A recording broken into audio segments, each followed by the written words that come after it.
One Love Lottery is a new exciting weekly lottery established to help raise funds for our young people aged 17 to 25 and to generate community wealth in the UK. By playing One Love Lottery for just £1 per ticket, you also stand a chance of winning some amazing prizes, including our jackpot of £25,000 each week. Tickets are available from onelovelottery.co.uk or call 0208 183 1832 for more information. Draws are made every Saturday and you can play as many times as you like. Players must be 16 or over and reside in the UK. Please support One Love Lottery today. United we stand, divided we fall. One love.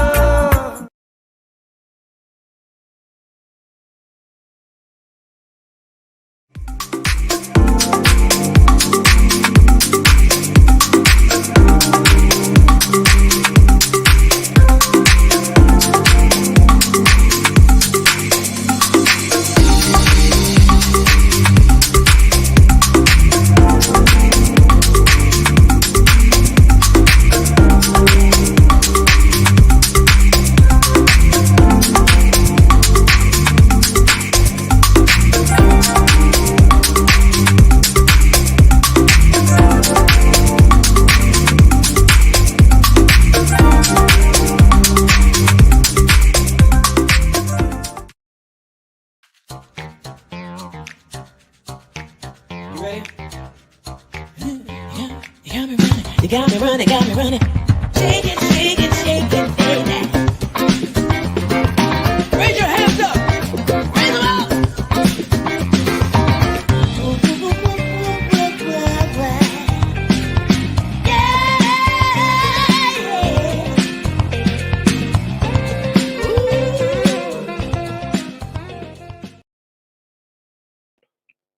Good evening, and welcome to the After Dark Show. I am your host. My name is Yvonne Michelle, and I'm here to talk about relationships. We go behind the black curtain. We unpick, we unpack, and we look at the source of why things happen and what the solution is. So this evening, I want to welcome you to the first show of the second, or should I say the second year. This is the After Dark Show. Welcome. So for those of you who are just joining us, do remember to get onto your social media and share this. If you are on YouTube, I would like you to share, like, and subscribe to the channel. Click the bell so that when I am on live, you will see what I'm up to. Yes, and I get up to all sorts. I really do. I really do. And for those of you who are on Facebook, I want to welcome you. I'm just setting myself up here.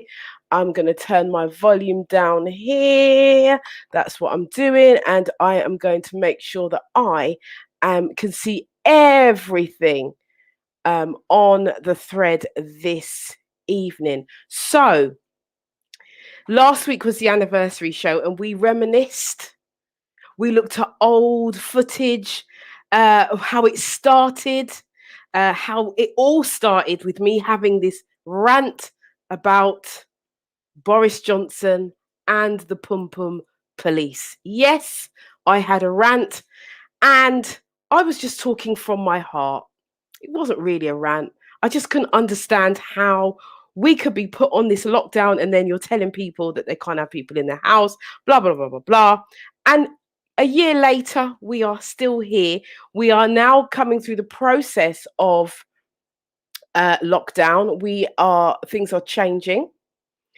Things are opening up. How many of you have gone and got your ladies? How many of you have went and got your nails done, got your hair did, been to the gym, those kinds? How many have done that? Ooh, I don't want that on there. That's it. Wonderful. So, how many of you have done that? Well, I have not been to the nail technician. I do my own hair, and my gym is the street and walk round the park and all kind of things. So nothing has changed for me per se, but I know that it has changed for many, and I know that people are starting to feel a lot better within themselves. So that's a good thing. Anyway, so previously, the previous week before last week, so 2 weeks ago, we had a group of queens come on the show. Amazing, powerful women we had on the show. And we were talking about the hidden issues in relationships, specifically Black relationships. And this was on the back foot of a show that I did, 2 shows that I did previously with the men. What are the hidden issues in relationships according to them?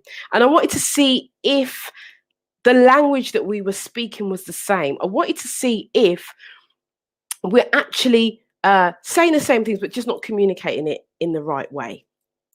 Well, the ladies are back. The ladies were on fire.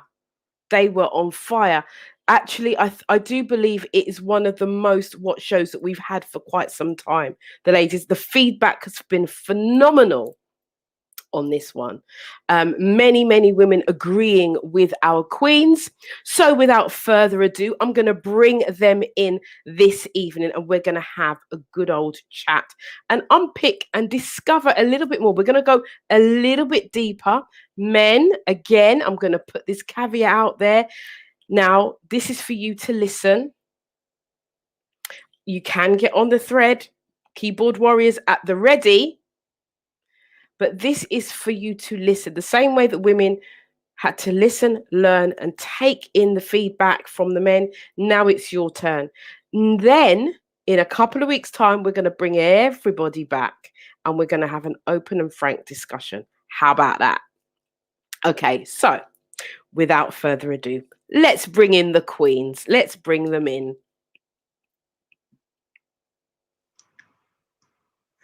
Good evening, Yvonne.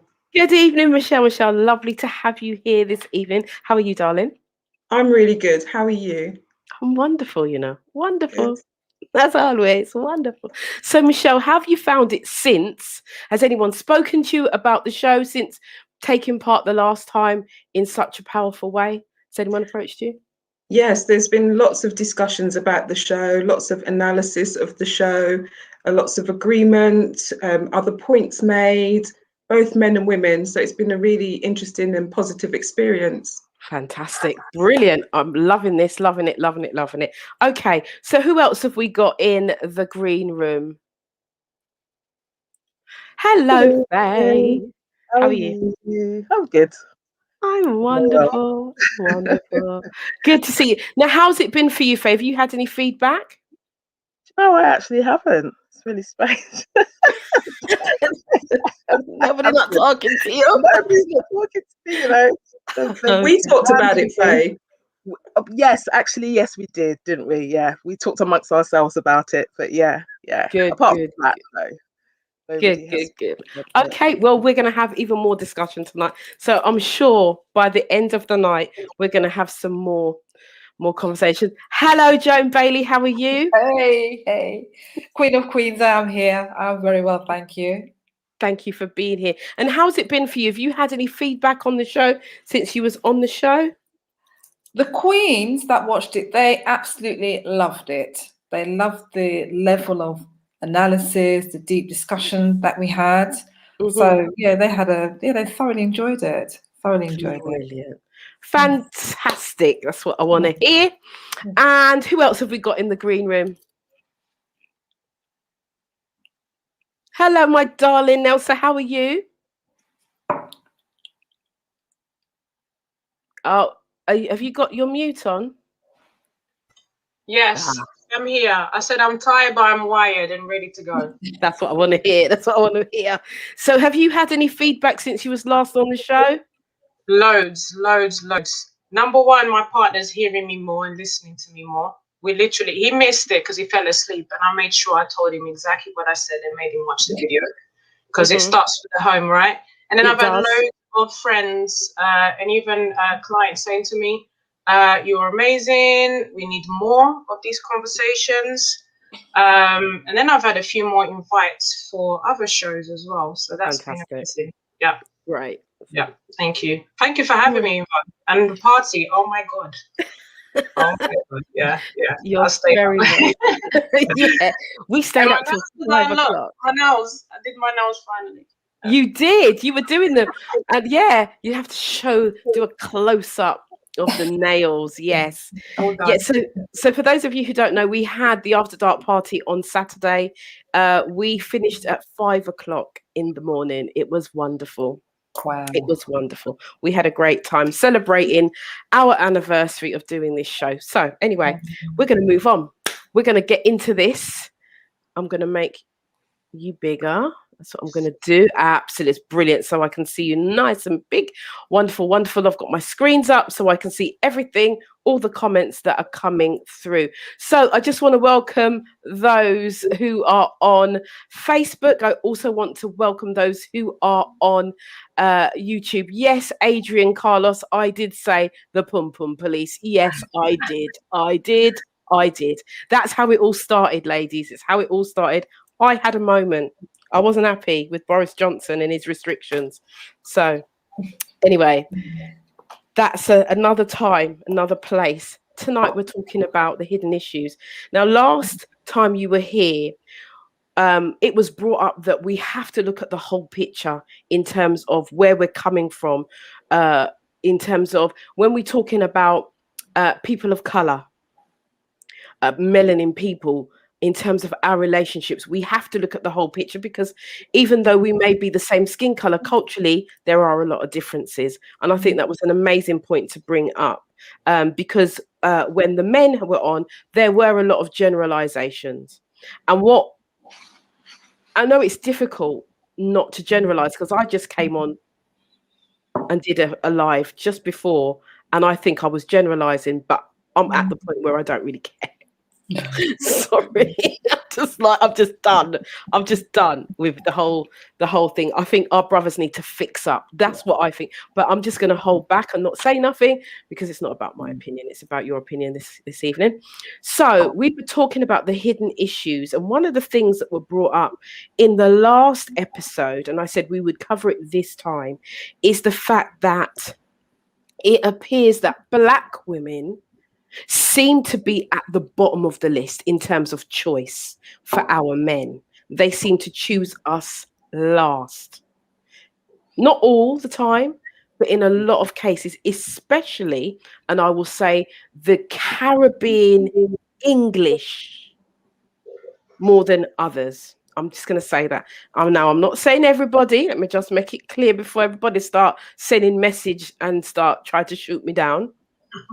I'm not saying everybody, but I'm saying there's a high proportion of Black men who date out of their race, and we are the last ones.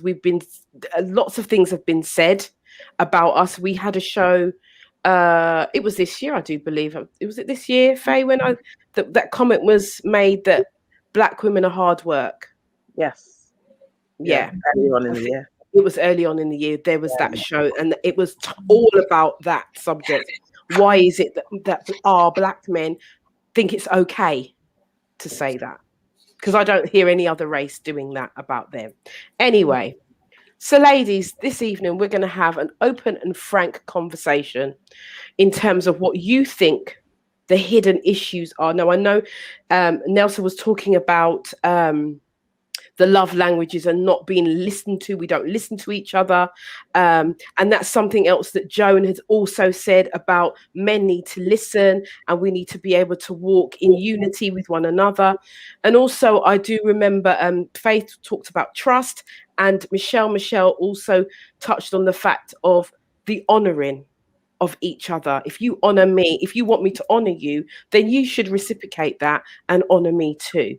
So moving forward from there, I want to deep dive, and I want to get into the why you think, because we had that conversation with the men, and the men were talking about 40 years ago. They talked about the social aspect of it, living in social housing.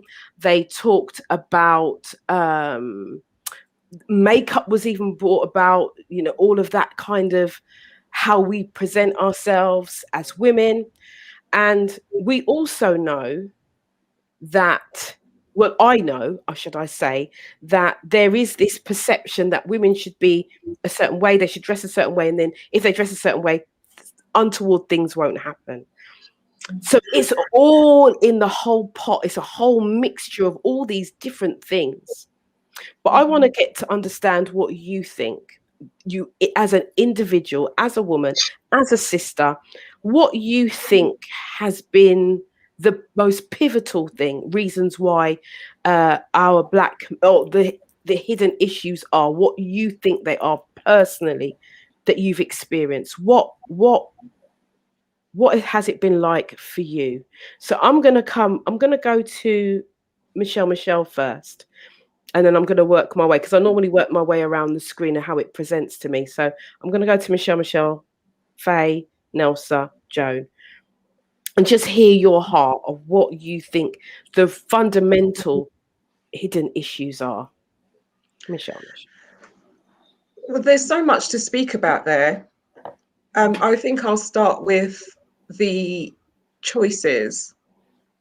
I think that scientifically, it's meant to be the woman that chooses the man, you know, but it seems that in reality, at the moment, as you said, for a particular group of men, it seems that they feel that they've got more choices, and therefore we can come down the pecking order. And I've asked a number of men why that is. You know, be honest with me, be frank with me. Why is it that you often don't choose a woman that looks like you, a woman that looks like your mother, your sister, people that have raised you? Why is it? And sometimes they've said that it is, they perceive that they've got less work to do with other people. And some of them don't. Some of them just say, you know, that's just the person that I chose. But also, I think that they, in a way, there can be a bit of trophyism as well. When you feel you've made it and you want to move in certain circles, you want to put out a certain image. But the one that I find the most difficult, because I do feel that there are lots of mixed relationships that are great and that can work. It's not that I'm against them. I just feel that it's some of the men that are the most woke, that have the most to say, that are derogatory towards Black women, but they are also very much into Black power and Black business, and, you know, wearing a dashiki, for example. But yet still, when you see who their partner is, it doesn't really reflect what they're saying. And that is the one that I have the most issue with. That's interesting. Very, very interesting indeed. Because I too can say that I've seen that, and in my head I've questioned, but then just kept it moving and like, okay, confused.com over there, leave it and just go about my business. Yeah. That's how I've seen it. Really, really interesting you say that. It's especially the latter part, in terms of the most woke, you know, and then they are derogatory against their own. But I'm gonna go to Faye, and then we're gonna come back, because I wanna actually look at that and unpick that a little bit more. So Faye, I'm gonna bring you in. Thanks for that, Miche'l Michel. And before I bring in Faye, just to say, on the bottom of the screen, things are changing, guys. On this show, things are changing. On the bottom of the screen, there is a PayPal link, and we are now, and there should be a Cash App also on the show now. So if you do want your comment read out, and you want to make sure that it gets read out, a little contribution would help, because at the end of the day, we do this for free, and nothing in life is free. Let me just keep moving. Yvonne Michelle has changed, as turned the page. You had it all free last year. Now it's a different thing, because, you know, this girl has to eat too. Not everybody can. Everybody else I eat, and me not eating my fingernails. No, I'm not doing it anymore. Anyway, let's keep moving.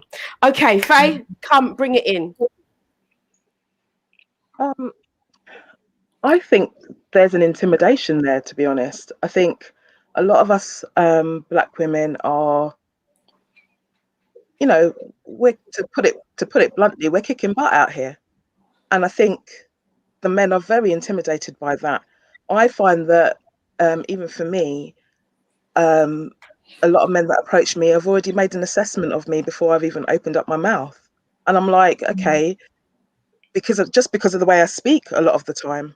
You know, I was born in England, so why shouldn't I be speaking the Queen's English, so to speak? I was born here.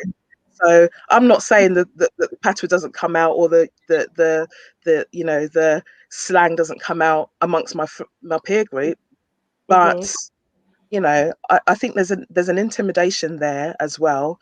The fact that, you know, we have careers, we have our own properties, we have our own vehicles. I think sometimes the men could probably feel a little bit redundant, and I think what that brings then is that fear that if they got with us, we're going to emasculate them.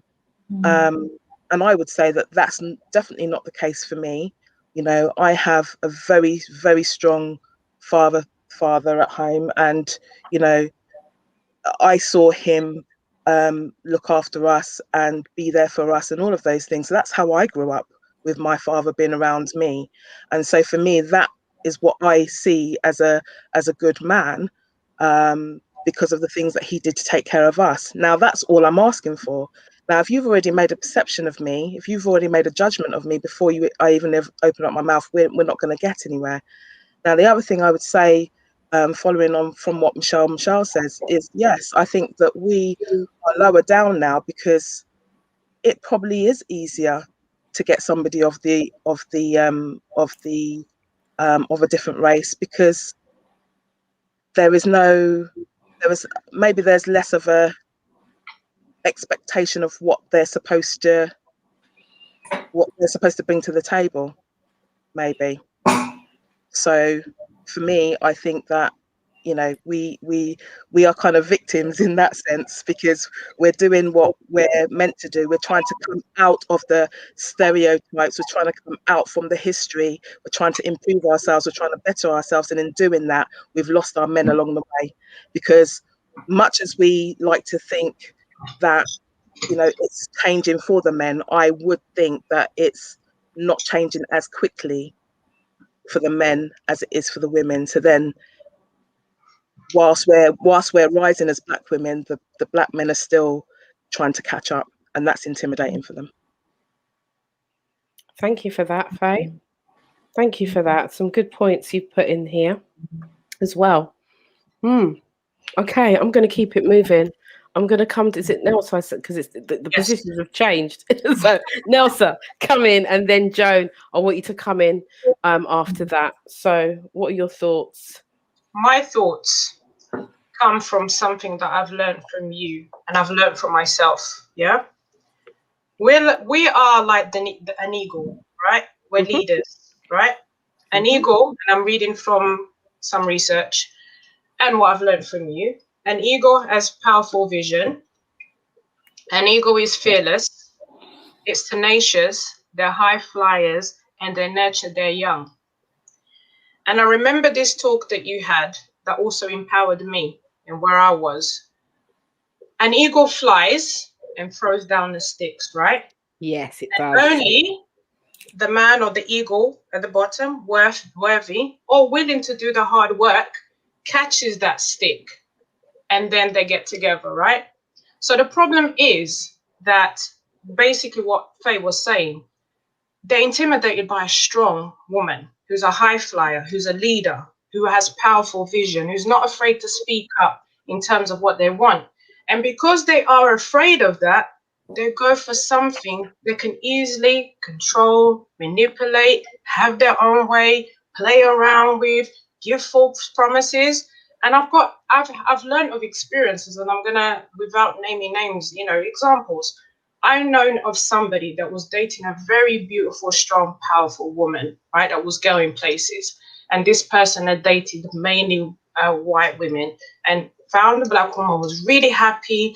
You know, within months, he was already saying, this is my relationship, this is my woman. It was unlike this person.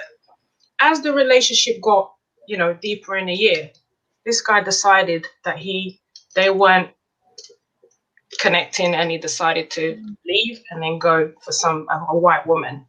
Then telling a white woman that, you know what, I don't want a relationship. I'm happy to just be as he is, even though this lady wanted a relationship with him, and she accepted it, right? So that's just the main example. So the reason, and to cover what you said, Michelle, Yvonne, sorry, I keep always calling you the surname instead, Yvonne, is because the reason why they are going for white women is because they just want to have it their way. They want to have it their way, and they're not willing to work hard to elevate themselves, to better themselves, and to meet that leader and that woman where they're at. That's my observation. That's my personal experiences. But that we are the ego, we are leaders, and they're just afraid. They're just afraid. So that's just me. Okay. Joan, come in. Thank you for that, Neusa. You know something, each of the presenters have kind of pricked something in me. So I'm just going to tell a bit about my personal experience. And I resonate with each of what, Michelle has said, Faye and Neusa. I myself have dated outside of my race. And it was for reasons, I was disillusioned. I was fed up with the disappointment. I'm striving. I was, working hard, striving to achieve certain things in my life. And the partners that I've had, they didn't have the same vision, the same ambition, the same drive. So I dated outside of my race for quite a few years, but I still come back to my black man because I love my black men. Yeah. They are hard work, I'm afraid to say, some of them, but one is prepared to just keep trying. But I resonate with a lot of what Faye was saying, because even now when I meet certain guys, I think there is that fear factor. Yeah, there is that fear factor. You want to do, you've got certain dreams and aspirations, and they don't share the same vision. It's like it's almost like you're dragging them behind you, kicking and screaming, and it shouldn't be like that. It shouldn't be like that. You should be able to partner up and be able to share the same thing. It shouldn't be a competition. And sometimes it feels like you're actually competing with them. And it's not about that. It's about connecting, communicating, sharing the same visions, and being able to strive together. So that's my little bit of, what I'm going to throw into the mix of all this. So I've dated outside of my race because I was disillusioned. And that's the God's honest. I was disillusioned. I was fed up of all the disappointment, the lies, the juggling, the playing, And my God is quite good because I normally catch them out when they're trying to get little dalliances. Yes, my God is so good. I have a guardian angel. Yeah, absolutely. Somehow they slip. Yeah, so it's really difficult to. I don't know, are we talking cheese? What is it about them that we just can't marry up and be on even playing fields? Yeah, it's a challenging one. Yeah, but I wanted to throw that into the mix. I have dated outside of my race. Yeah. Just thinking that it was going to be different. Yeah, and at the time, I thought, right, I'm going to try because it's got to be different because they are white. They're all rubbish. Same rubbish. Okay. Same old rubbish. Okay. Yeah. Okay. So it's the same. Yeah. For me anyway. That was my personal experience. Yeah, experience. It was the same. It was the same. So. Okay. We are actually going to be doing a show on interracial dating. So I think that would be quite interesting. And we will have different people, different nationalities on the show. But that's coming down the line. So, what's been said has been very, very interesting indeed, and I think that I'm going to go I'm just going to reflect on what Neusa said about the eagle. The eagle is the strongest bird in the animal kingdom. and this is just for education wise, it's the strongest bird in the animal kingdom. There is no other bird that can surpass the eagle.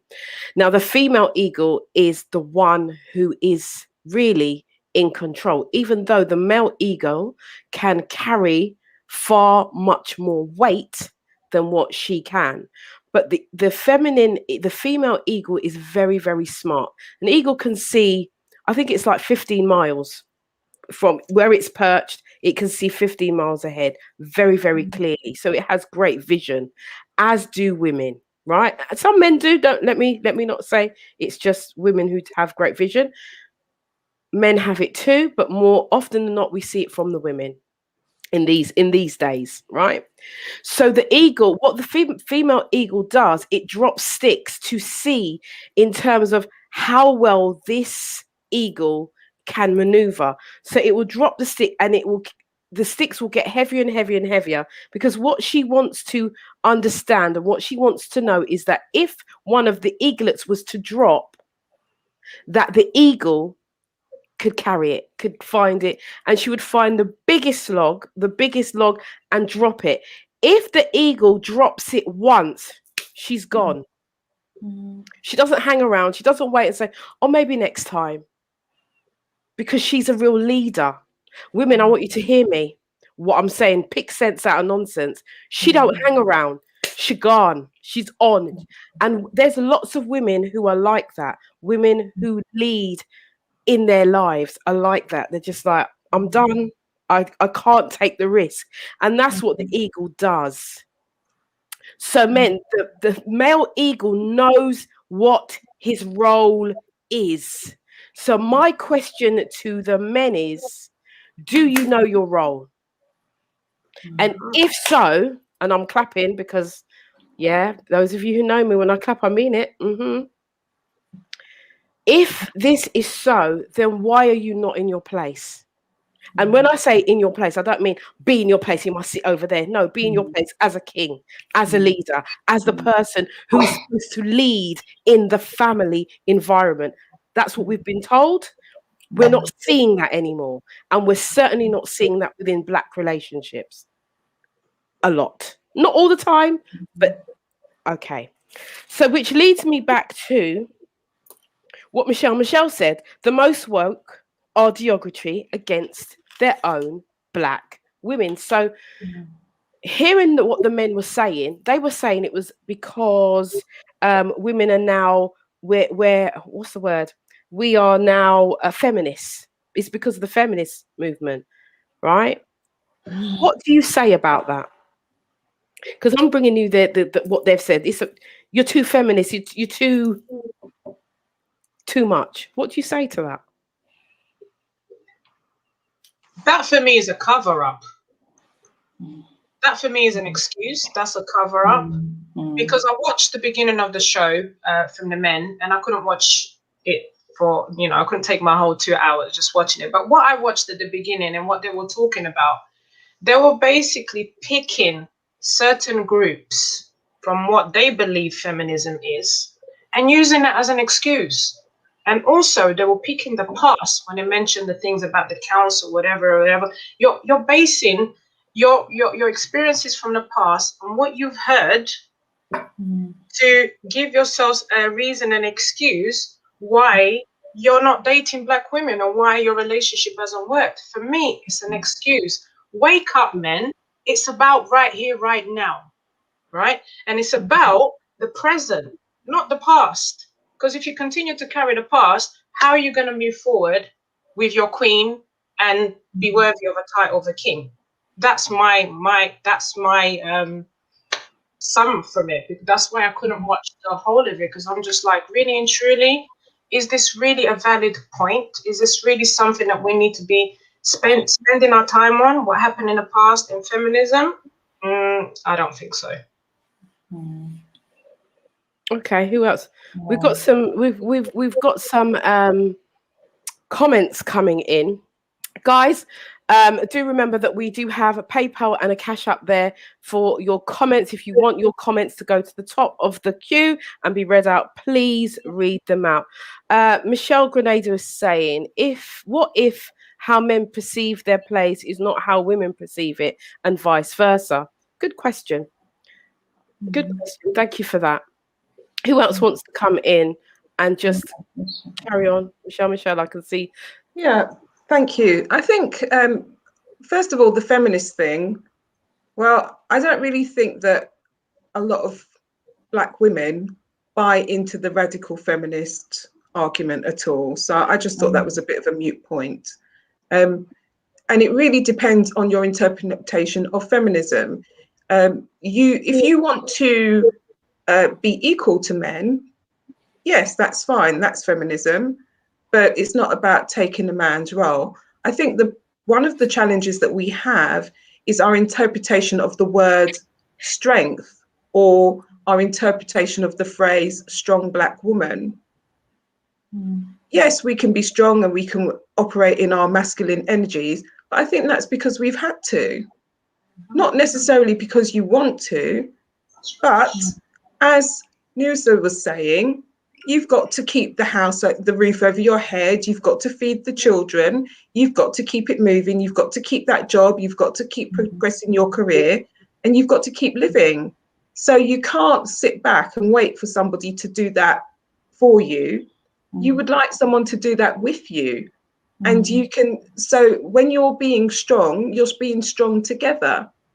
But if a man comes along, and again, this isn't all men, but if some of the men come along and they see what they perceive to be a strong Black woman, they see that as somebody that doesn't need other aspects of their life being fulfilled. And of course you do. There's other things that men can do, or you can do together. And so I think we need to think about what we say what we mean when we say strong Black woman, because sometimes we are just tired and we want someone to help. We want someone to be there. We want someone to be our soft place to fall. We want someone to be vulnerable with, that can be vulnerable with us, that we communicate with, and we move forward together. And together you get strength in that bond. And I think that's what we're looking for. And that's been misinterpreted. Thank you, Michelle. I like that.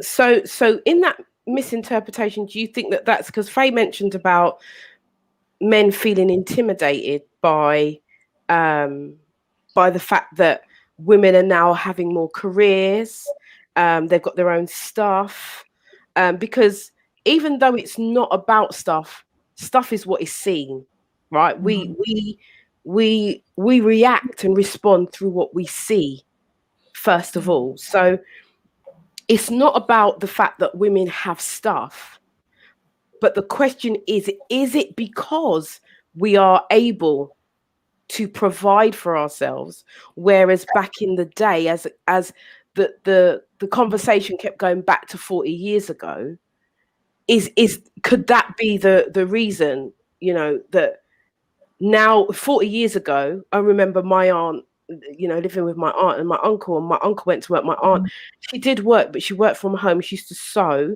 but my uncle used to come in with his brown, like on a Thursday, Friday, come with a brown envelope, which was his wages, and he would give her his wages. She would take out what was necessary to keep the home and then give him back what was left for him. And he was cool with that because she was running the home. And that's how it works. And they've been married for must be near on 60 years. And they're still, it might even be longer than that. They're going strong, my aunt and uncle. But that's old school. But that was the way in which they did it, and it worked for them. So do you think that that's where the fact that women have become more independent because we are now working and we are able to keep the home, and we recognize that we can do all of these things? Do you think that that is the reason why some men, not all, but some men are intimidated by us, and then that strong woman scenario comes into play? Do you think that could be? It can be because sometimes they feel that they haven't got anything to offer. But that's not necessarily what you're looking for.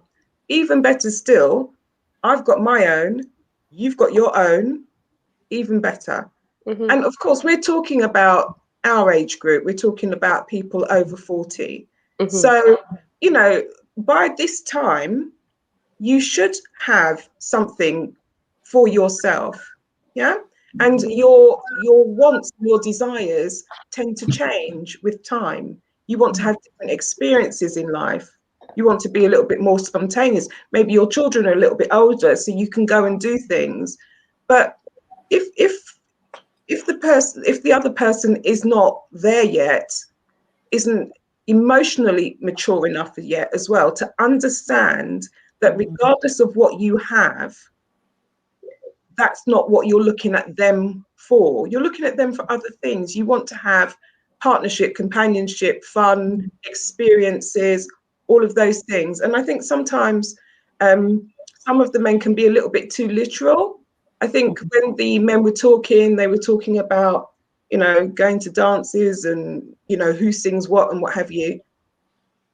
We might be in the club singing Beyonce and Independent Woman, but that's not really what we're buying into. So don't believe the hype. It's not about that at all. We're too old for that now. So we need some more emotional intelligence, I think. That is really important, and raising that level in some of our men.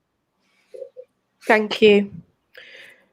Joan, what are your thoughts on that in terms, and do you know what? I want to change the word strong. I actually, because it's not that we're strong, because if we look at what the word means, men are strong. They are stronger than women physically. We may be stronger mentally, but physically, when we're talking about strong, we're talking about strength. But what I perceive women to be is resilient.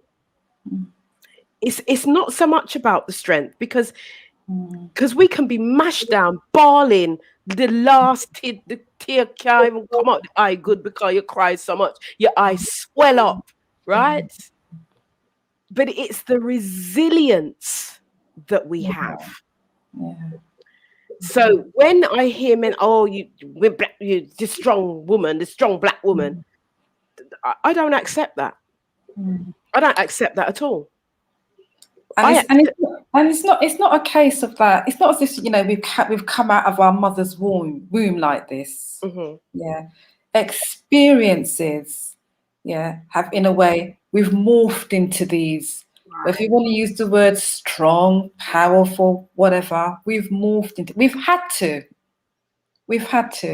Where, you know, there are a cohort of women who haven't had those partners to take up the reins of responsibility, whether it be bringing up the children, buying your first home, owning whatever. We haven't had that. So in a way, we have morphed into this and had to be, you know, it's almost like a survival thing, isn't it? It's almost like a survival instinct where we've had to, you know, right, so he's not there. You know, the man is not there. Well, and I want to get to this point. How do I get to this point? And somehow you're going to navigate your way to buying that house, buying that car, or whatever else you want to aspire to have in life. So it might be perceived as being strong, resilient, but you just do what you've got to do. If you know you want to get somewhere and do something, you just do what you've got to do. Ideally now, it would be good to have that life partner, you know, to achieve these things with. But unfortunately, I'll give you an example. Like, it just triggered the memory for me. I remember when I had my second child. My son's 24 now. And I remember saying, you know, and I had a little flat. And I said, right, you know, I really want to buy this flat. So he says to me, oh, what's the point of buying a flat in Britain? There's no point in buying a property in this country. So I was brought up in a house with my parents, so I knew what it was like to, you know, be in a house, etc. And I really wanted to get onto the property ladder. So he wasn't interested. So what I did, I remember leaving my son at home with him, and I went all the way, some far place out in Surrey, to go and speak to the solicitor. And I bought the flat myself. And after a few years we separated, and I was able to move on and buy my house. And now I remember a few years ago seeing him, and he apologized. He was sorry. He wished things had worked out differently. But I had moved on with my life. So I could have made a decision and said, and just accepted what he said, that there was no future in this country. What's the point of buying a house? But I had dreams and aspirations and ambition, and I wanted to get on with my life and achieve things. So you have to be careful as well with the partners that you have in your life. And if that's me being a strong, resilient woman, so be it. Yeah, no regrets. And I've achieved lots. I've got my house, I've got properties, got my own car, I've got, I've achieved lots of stuff. And that's just how it is. Okay. So all you strong women out there, don't let anybody get in your way. If they don't want to walk with you and strike, do it on your own. Mm-hmm. Yeah, absolutely. I'm going to go to some comments before I bring Neusa and Faye in. We've got Jemmy Reed says, real men don't fear growth in their queens. We embrace it as it fires us even more. I'm not afraid of a strong woman. My mother is a strong woman. Absolutely. Well, kudos to you. I think that's fantastic. But not all men are like that. Not all black men are like that. Let me just say that. He also goes on to say, I don't need to lead. I just need to play my part. Well, yeah, you do. And if you're playing your part, again, fair play to you. But, we are, what the conversation was, is that we are so feminist. We were into this feminist movement so much that men can't do that. They can't lead. They can't get in position. They haven't got a platform. They haven't got a voice. They haven't, all of these things. That this is what we listened to on the 2 weeks. The second week wasn't as bad. It wasn't so in our face. It's your fault. It's your fault. It's your fault. But still, it's just pathetic excuses. Yeah, it really is just pathetic excuses. You've got men who've achieved phenomenal things, and in the same breath, you've got women who've achieved phenomenal things. It's just pathetic. Well, that particular, what the men were saying, it was just weak excuses for why they perceive that they haven't achieved what they haven't achieved. Stop blaming. Yeah, look at yourself. What were the obstacles? Why didn't you get to X, Y, and Z? Stop making excuses. It's pathetic. Okay. Joan has spoken. It is. I agree with you. But one of the things, there was somebody, I don't know, it came up on the thread where it says that black men have been through more hardships. What do you say to that? And I'm going to throw that at Neusa and Faye first. What do you think of that? Because it came up, I don't know if our technician can find that. It was by a Facebook user. I did see it. I mean, there is some basis for that argument with regards to the men. I'm not gonna sort of sugarcoat that, because statistically we know this is true. But if we're gonna keep on following what the world or what the country is going to tell us, we're never going to they're never going to get better.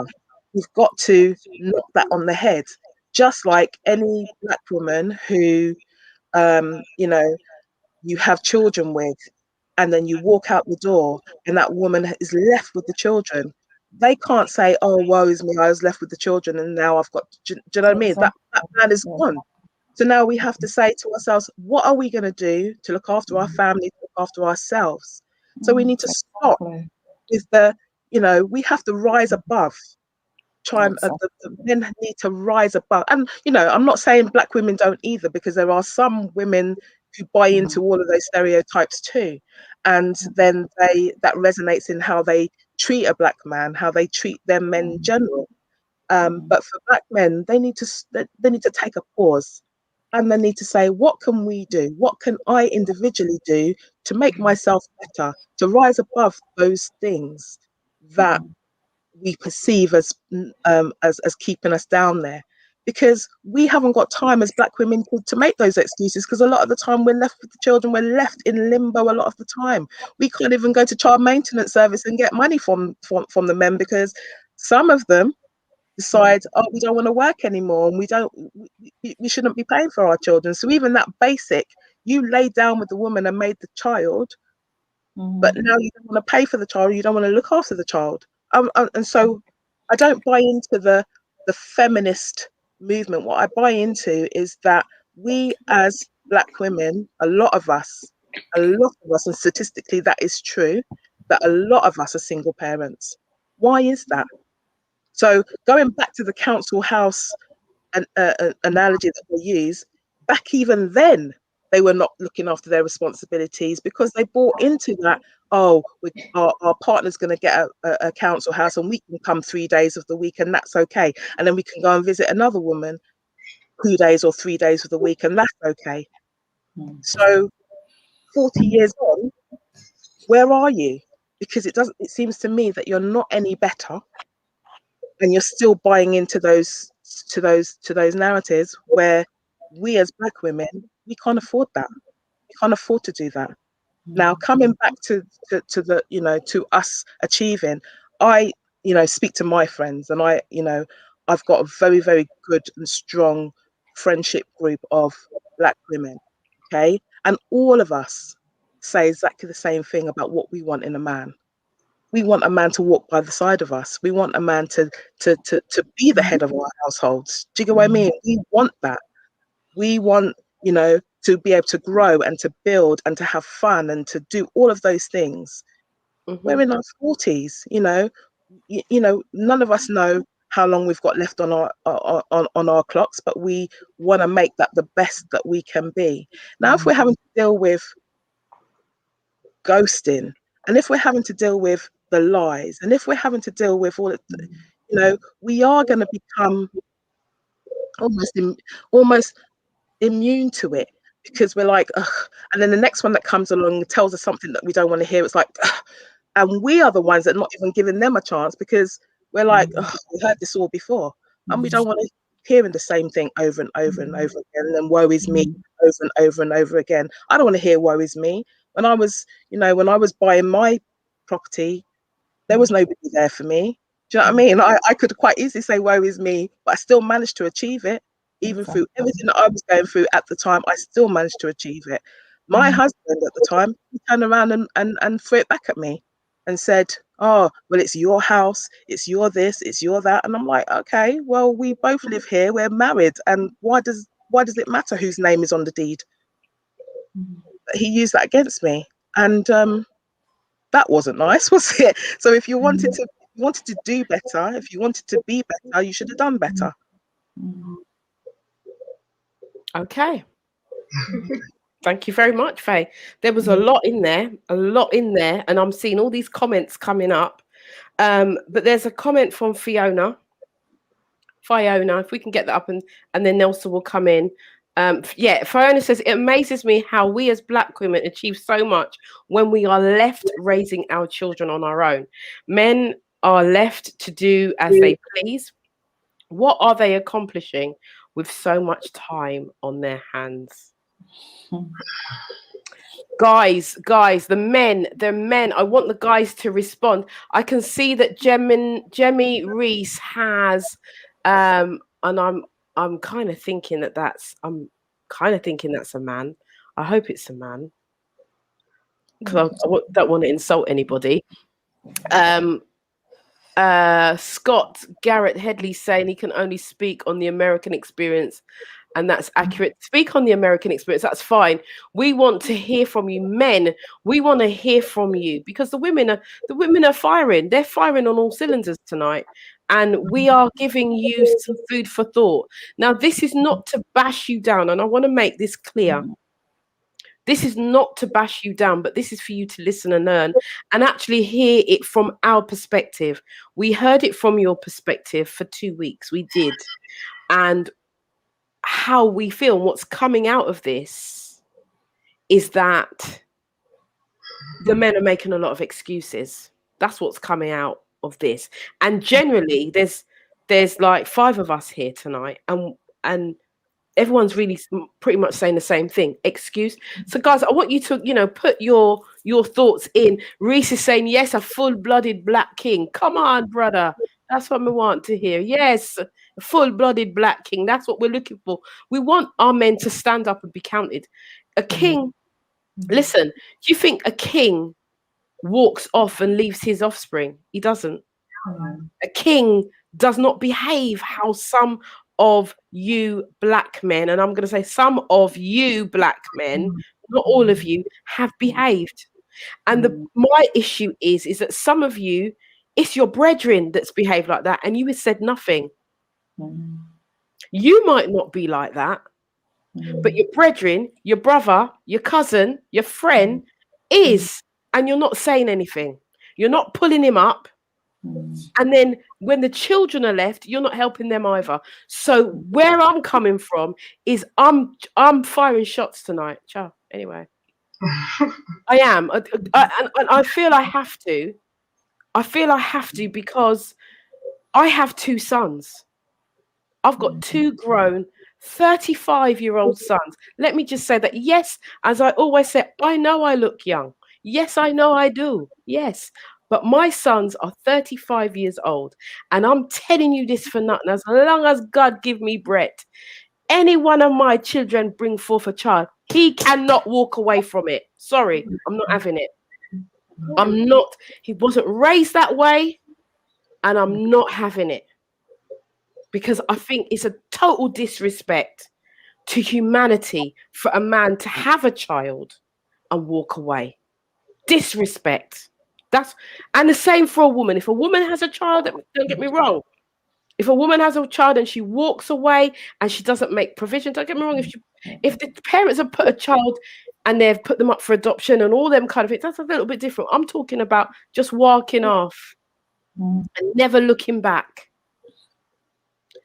That to me, that's an infringement against humanity, and I'm not having it, and I'm pulling it up same way.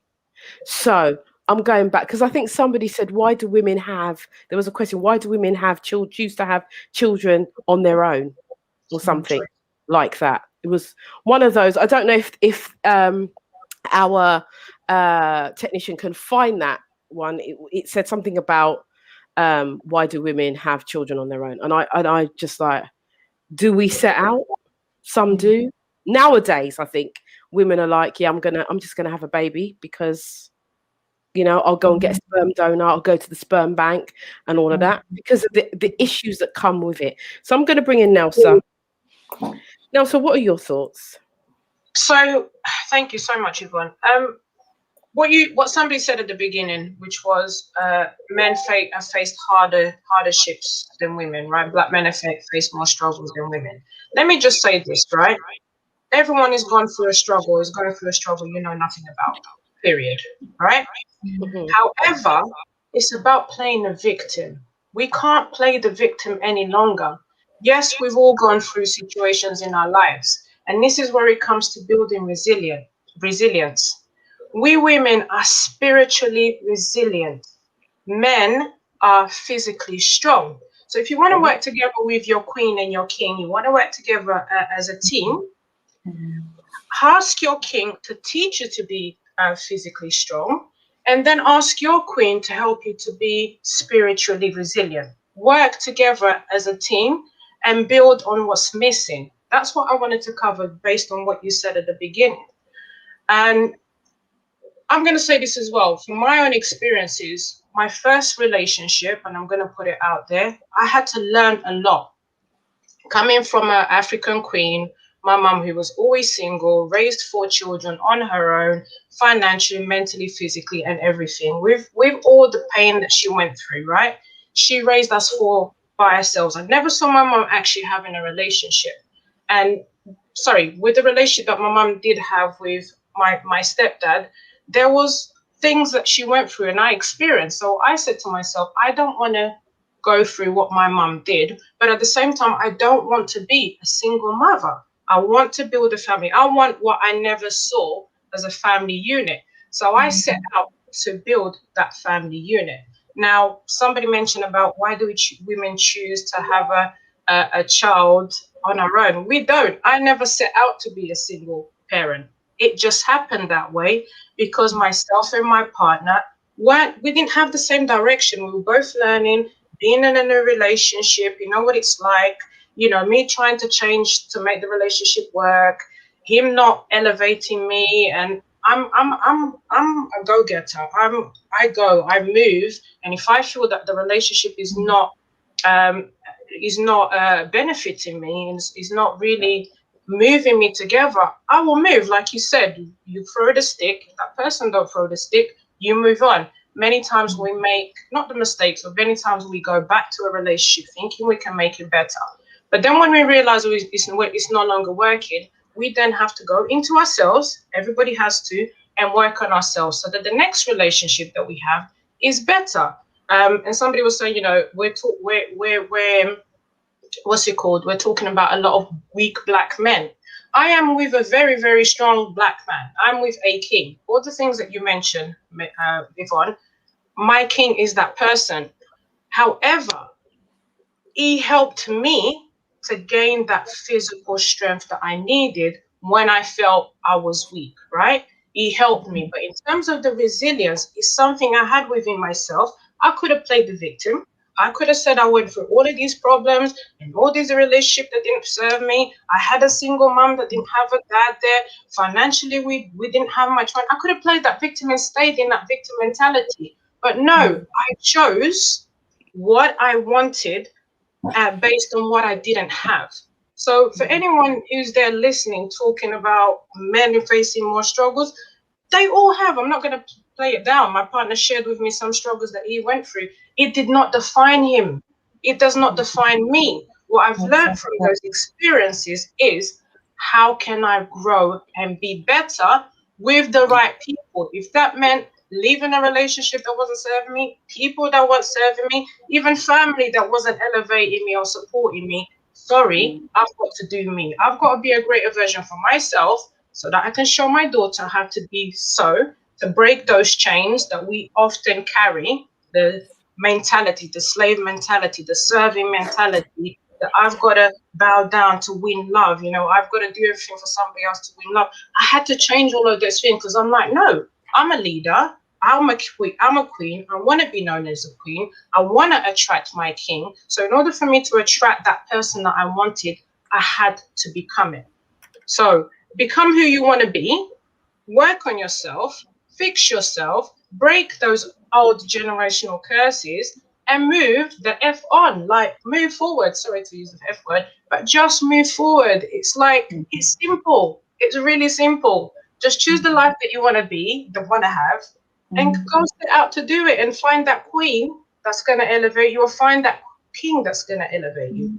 And that's all I've got to say. And I think this glass of wine is really helping because seriously, like, we've got to wake up. Every single one of us has to wake up. I'm 42 years old. I may look young, you know, I have an 18-year-old, but I've had life experiences. And the life experience that I've had wasn't relationship. The life experience that I had was developing a relationship with myself, with God, spiritual relationship with myself, so that I can fill up this cup of wine or whatever it is to then throw it onto other people. I did that myself with the support of people that I needed in my circle. And that's how I became the queen that I am today and who I attracted.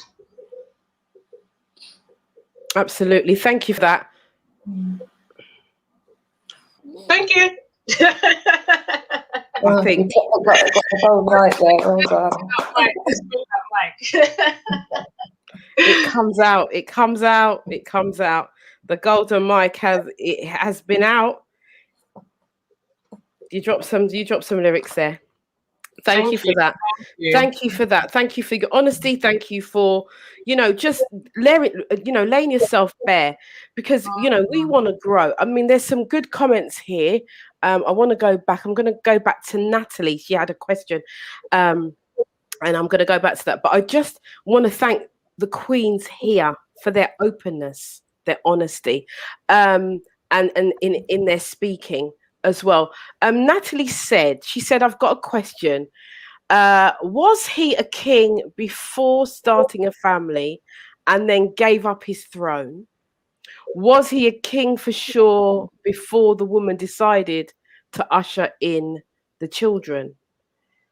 And I just thought that was such a good question, because, sometimes we just take things at face value as it is now, but we don't take the time to think, well, did he act like a king before? Was he actually a king? Or did I just give him the throne? Miche'l, I can see your face is like, yes, I'm going to come in. I have a theory on this one. So my theory is called pebbles and boulders. Okay. So sometimes we get with somebody and we see a little pebble. The pebble comes and licks us on the head and we don't bother with it. We're like, nah, that's all right. We put it aside. And then another pebble comes and we ignore that one. Then a little stone comes, a bit bigger, and we kind of contemplate. But a lot of us do wait for the great big boulder to mash us up before we make a change. And there are times that we do see what is going wrong, but we are influenced by lots of different things. I think here I'm talking about my younger days. I ignored a lot of signs. I'm being honest about that. I ignored a lot of signs. But now that you're older and you've got experience, when you feel that little pebble, you don't want to feel another pebble. Who needs to be pebble dashed around here? That's one thing. Another point that I wanted to address, this thing about single parents, I have a real issue with that. My relationship status is nothing to do with my parenting, and I refuse to be called a single parent. I may be a sole parent, I may be a co-parent, but I'm not a single parent. Single is what I am as a female. Parent, that's a different thing. So I think we need to think about a lot of the terms that we use. And finally, I'd like to say this. There's a lot of times when we support men. We support them in lots of things. A friend, after the last conversation that we had, and after the party that we had, I had a conversation with a friend of mine, and she pointed out something to me that really gave me a bit of a light bulb moment. And she was saying that oftentimes when it comes to events and things like that, it's men that put them on. And us women, we run out, we buy tickets, we support them. When it's a woman, the men don't support. Come on now. When it's a lot of things, when it comes to contributions, where are the men? Are you telling me that some of these men are so broke or tight that they don't want to? Why? Why don't we support our own?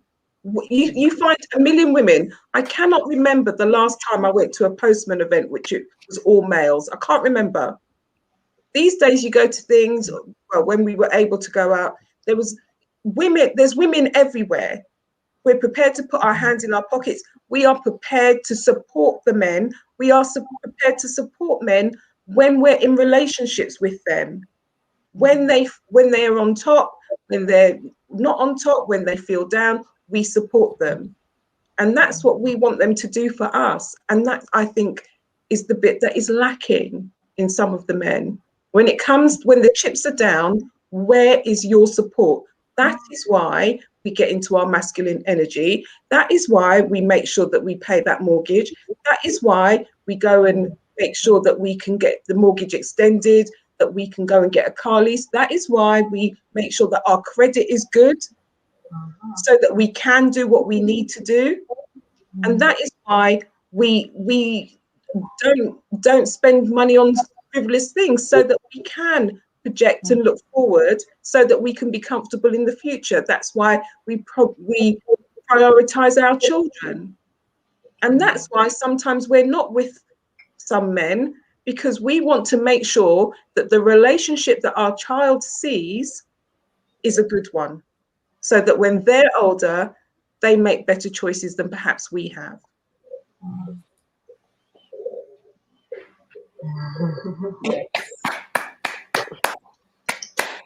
It comes, I feel like this, I can't even put it away. It's just in my hand, because you dropped some gems there, Miche'l Michel. And Gemini Reese says, this is what real men do, Miss M&M. Taught the ting, Queen, bless. That's what he's saying, taught the ting. You just dropped some gems there. I've got nothing, there's nothing I can say. I'm just going to leave it right there.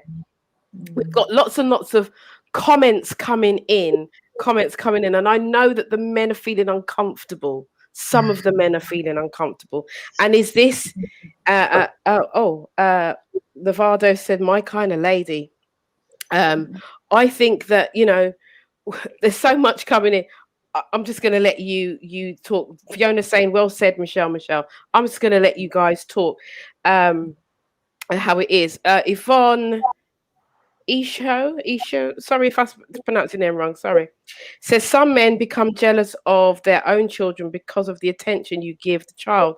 They take it as an opportunity to leave or cheat as they feel emotionally deprived of love. Yvonne, are you talking from your own experience? I work with women, predominantly women, and I hear this often, but I'm just asking, are you talking from your own experience? What I do want to also, I just want to put it out there, this is not a man bashing thing, this is just us talking. The men have had their chance to talk. We know that, I think there was a message. I'm going to put the message out, and then I'm going to let the ladies answer. I'm not even going to say nothing. There's a message here. It says, it's from Rudy Liquid. It says 40 years of institutional systematic racism leaves a mark. Are we perfect? By no means. No, by no means. Are these men you're making reference to representative of all black men? No, he says. No. What are your thoughts to that? I'm just going to just throw that out there. Well, there are some men that are excellent fathers, that are excellent partners. That's not what we're talking about. And, we applaud those men, and we would like them to help other men to be just as good as they are.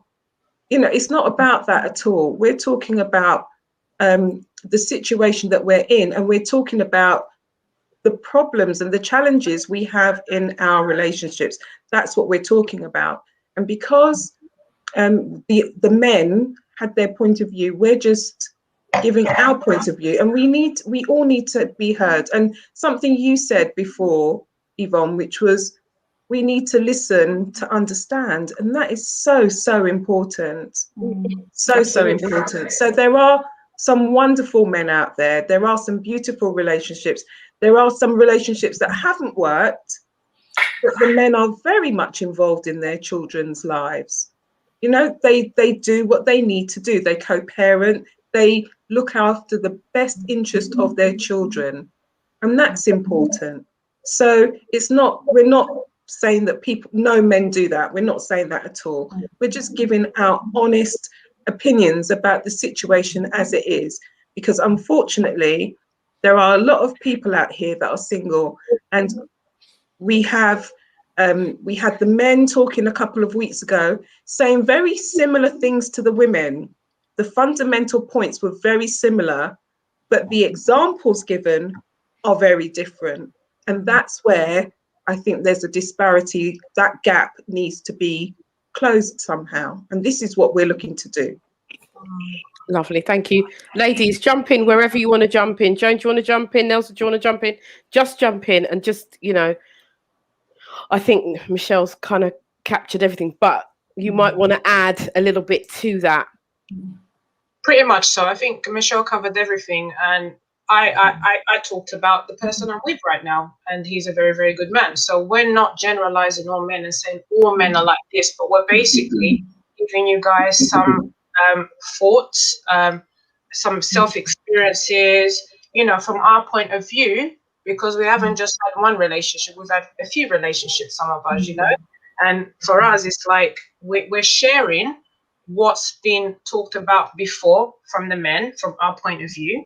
And we're basically using our voice to share what we believe is our own personal experiences and the truth, and even friends that we talk to, because I could be talking about some of my friends' experiences. There are good men out there, but it's about finding, or that good man finding us, because they're the ones that are kind of looking for a good woman or whatever it is. Yeah. But what I'm saying is that we're not generalizing. So any comment that somebody makes and says, we're meeting some weak men, no. Like Miche'l Michel said, we've had some good men. It just hasn't worked out. So it's just our experiences of good and not so good relationships. Now, how can we take these not so good and good relationships and say, if both of us, men and women, black men and black women, are willing to work on these things, then we can come together and make it work. That's it. Simple. Thank you for that, Neusa. Anyone else want to add anything before we move on?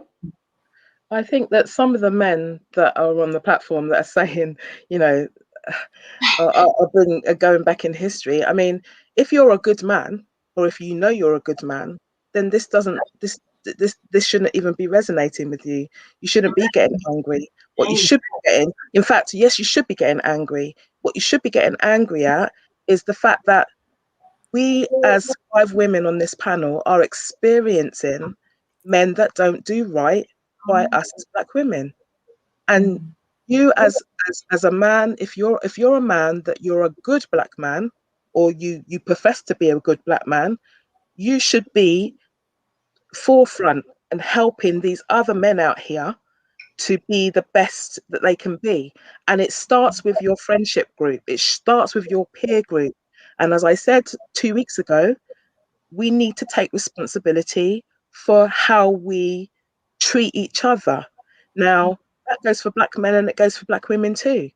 If your friend is displaying bad behavior, call him out on his bad behavior. Absolutely. Teach him where to go. Teach him how to walk. Teach him how to be a man. He may not have had, the best upbringing. He may not have had the best experiences with a woman. He may not have had. Counsel him or bring him to a counselor.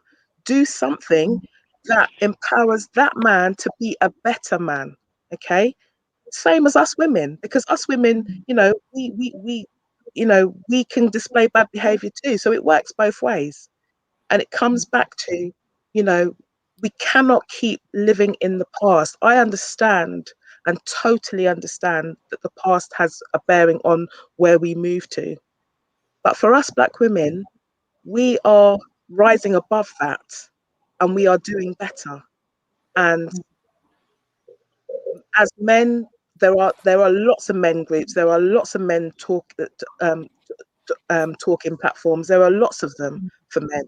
Join one, be a part of one, or encourage your friends that are, not behaving right, to join these groups and see real men, real black men in progress. We can't keep going backwards. As far as I'm concerned, keep going backwards is not helping where we are today. I go on a dating website. If you want to just have fun, let me know that you just want to have fun, because I will tell you, no, I don't want to have fun, and you can move on. If at 48, at 49, at 50, you're still wanting to act like a teenager, then I'm sorry, I don't want a teenager. I was a teenager. And when I was a teenager, that's what I did. I'm not a teenager. I'm nearly 50 years old. I want to be able to go on nice holidays. I want to be able to even buy another house if I want to. I want to be able to start a business if I want. This is where my mindset is. And if your mindset is not there at 48, I don't want you. I don't want you. Sorry. So go and find that with somebody else. And this is why I say they are finding it with other people, because they're finding it with other races. Because us as black women, we're not accepting this in our life. We've had the hardships. We want an easy life now, and we want somebody to walk with us along that path and make our path easier. Thank you, Faye. You're getting upset as a black man. You have to question why you're getting upset. Okay. I want to pick up the gold mic. Yeah, I wanted to do I want to pick up the mic. I'm telling you, the women are dropping. You're dropping bombs. You're dropping gems. You're dropping bombs. Oh my days! Thank you, Faye, because it's in my hand, and I'm like, yeah, absolutely. Yeah, do you know what the part with the acceptance is? Like literally, you nailed it, Faye. You accept what you accept. Therefore, it's your responsibility because you're accepting it. That's it. You are allowing. You are accepting.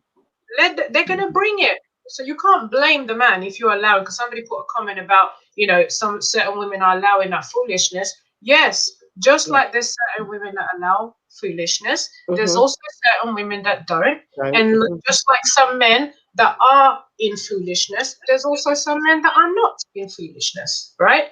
That's it. Period. It's what you are. You are experiencing everything that you accept and you allow. That's it. Absolutely. You guys are dropping the mic today. P. Scott says black men and black women are discriminated. I think this is to go back to another comment in the workplace, but both can change their path. So there is no excuse. I have men in my life that are kings who make no excuses. And I think we have to get out of that. We have to get out of, and men, I want to challenge you to come out of the excuses. We know that there is systematic racism. We know that. But why is it not stopping the women? Whatever you say you are, if you think you can, you can. And if you think you can't, you can't. It's about your mindset or your mind flow. Yeah. And if your mind is telling you that you can't do this, you will never be able to do it. Because that's the talk that you're talking, and that is the curse that you are cursing yourself. I'm just saying. So I want to challenge those men who are speaking that. Yes, we know that there are things out there. We know that. But is that going to stop you from being a king? Is that going to stop you from living the life that you were predestined to live before you was even formed in your mother's womb? Is that going to stop you? You're going to make people stop you. I'm asking you, and I'm challenging you to change your narrative, change your talk, and do something better, because you're bigger than that. You're better than that. You're greater than that. So I'm challenging you, every single man, every single woman on this platform who is telling themselves that they can't, that doubt, this person's done this and the white person has done it. No. Let us stop this. Let us stop this. We are kings and queens. We are who we think we are. And if you think you are less than who you are, then you are less. But for me and my house, we are more than. We are just more. And there's nothing else after that. We are more than. That's it. More. That's it. Done. So what are you? So I'm challenging you. I'm challenging you this evening. Okay, so I'm going to the more knowledge show sounds, but it says, but you sound slightly disgruntled, ladies. No. Have you been watching the whole show? Well, you see, this is the problem, isn't it? Because we're voicing what we're voicing and we're being assertive, it sounds like we're being disgruntled, and I don't accept that at all. Foolishness is coming out. You see my smile. I'm always smiling. I'm not disgruntled at all. I'm upset at the level of people that feel that they can come to me and talk their foolishness. I'm upset at that. But in general, because I know there are good black men out there. I have good black men that are friends. I have good black men in my family. You understand? So I know there are good black men out there. I'm not disgruntled. I'm just voicing my opinion. That's my personal experience. If you take it as disgruntlement, then you're reading something into that's not there. I'm sorry. Can I just jump in? Sorry. Yeah, jump in. I mean, I said, when we did the first show, and you said so many times, Yvonne, that it's not a man bashing thing. It really isn't. We love our black kings, and that's the bottom line. Yeah, we lift them up, We love them. We just need to get on some kind of parallel with them and hear what we're saying. So judging by the comments that are coming in now to you, it's as if they can't hear. So are we talking a different language, which I'm sure we're not? What are the blockages in them why they can't hear what we're saying? We are speaking quite plainly, quite articulately, and yet they still don't seem to be able to hear and understand what we're saying. Yeah. And that is the challenge. And that is the challenge. None of us are here railing up. None of us are here cussing bad word. Yeah, none of us. I think we've put across the way we are feeling, what our experiences are, so eloquently, and yet there are comments coming through as if they still don't understand. Are we, they don't get it? Are we making it up? No, these are experiences at the age of, some of us are in our 40s on the platform, some of us are 50 plus. Yeah, we've been through a lot of stuff, and it's not made up stuff, it's real stuff. So when Michelle was talking about the pebbles, I got enough pebbles. Yeah, I'm putting it out there because I accepted a lot of things when I should have been kicking certain things to the curb. Yeah. We absorb a lot of things, but you get to a point where my mum would say, well, when you reach your Waterloo, you reach your Waterloo, isn't it? And as we've got older, yeah, it's easier to say, well, I'm not going to put up with this particular type of behavior. And I often think to myself, gosh, why wasn't I like this 20 years ago or 30 years ago? But we don't get any lessons about love, relationships. It's all done on this journey of experience. And for some, it's hard, and for some, it's a beautiful experience. So I don't want people to think on the platform that we're bitter, twisted women. It's nothing like that. We're just talking about our experiences, what we have encountered, our journeys, and somehow we all seem to be singing from the same hymn sheet, and yet the men still can't hear us. So what does that tell you? And we still want them, Joan. This is the thing. Through everything that we go through, well, this is it. What a strong black man. And you would think that, you would be crossing over. But Jemmy Reese says, I just want to add to this, Faye, because you're saying, but we still want them. But Jemmy Reese is saying, you'll get what you accept. No, totally. And that's why we're not accepting the foolishness anymore. We're not. But then the men are not recognizing that we're not, or they are recognizing that we're not accepting the foolishness and changing positions, going over to the other side, as they say, right? So this is the thing. We are losing out. And then this bottom of the pile, we then are the bottom of the pile, because when we're expressing it, they're not hearing us in the correct way, or they don't want to hear us in the correct way. And then they go to an easier life, if you like, because that's what I've heard. That's the phrase that I've heard. It's easier to be with somebody outside of a black woman. How is it easier? I don't understand how it's easier, because when you're facing the things that you're facing out in the world, that white woman may not be able to sympathize and empathize with where you're going. Yes. Right, so I don't understand how that's it. If you're going to continue to talk about systematic racism and systematic things that are going on outside, right, and you continue to bring that as your talk, then why are you with a white woman? Because isn't that the where it's coming from? Not white women. I'm just using that as isn't that where it's coming from? It's coming from the outside. It's not coming from inside of your race.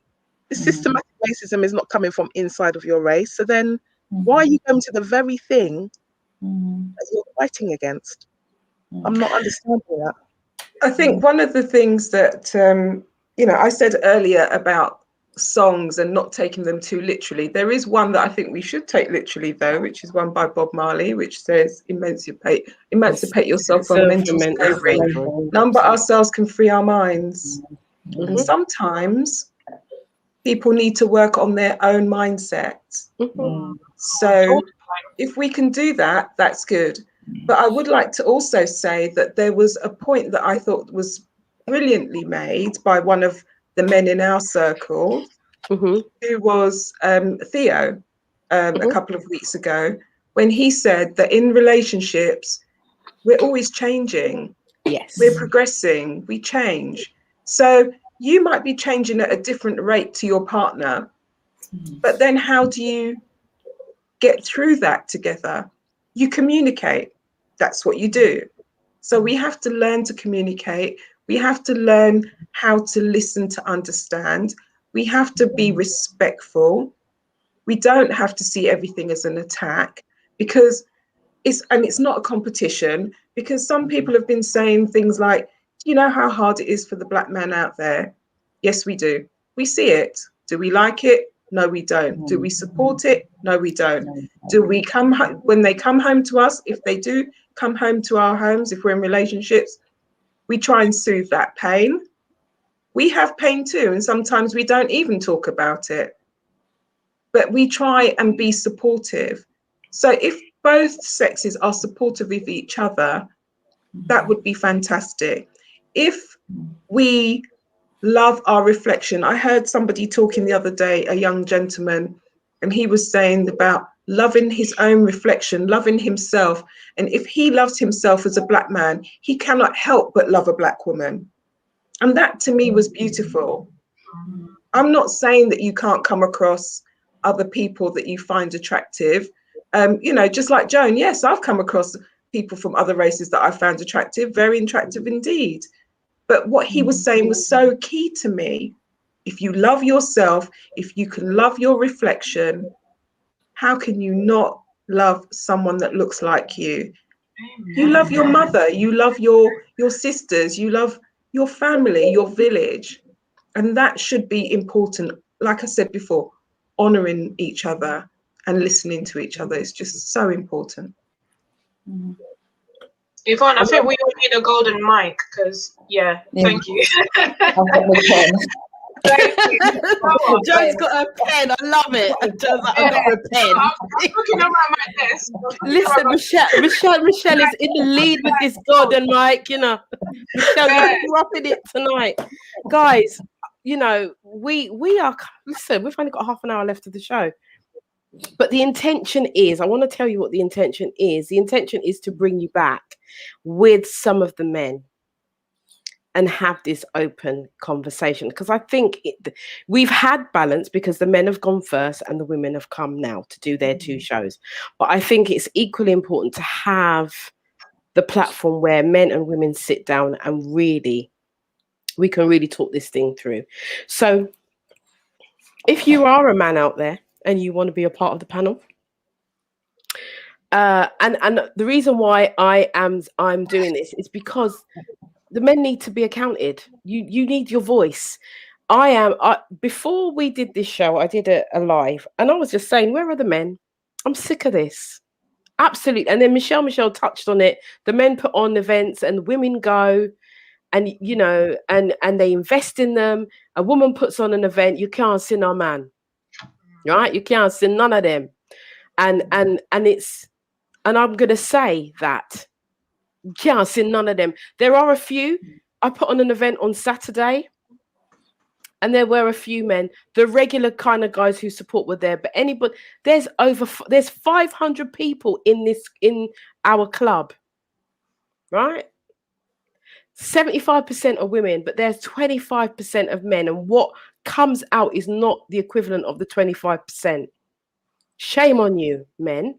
I'm just going to say it. Shame on you, because we are the ones who are making the financial deposits. It is the women who are pushing this thing. And even in our businesses, I'm just going to say this. It is the women who are pushing the black pound. I'm saying it, and I'm saying you might not like it, but it needs to be said. You need to be challenged. You need it, because you're falling by the wayside. And I'm tired of it. You are me, and I am you. As we are as women, we are each other. We are each other's keeper. But you cannot keep rubbishing what we are trying to do to pave the way that you will not do for yourself. I'm just saying.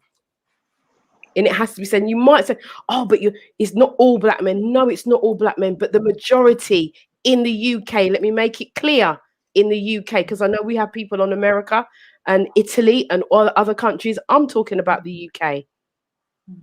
America, we see you in Atlanta, we see you doing stuff, we see you in America, we see you, but we are behind, and I'm sick of it, because we have it here.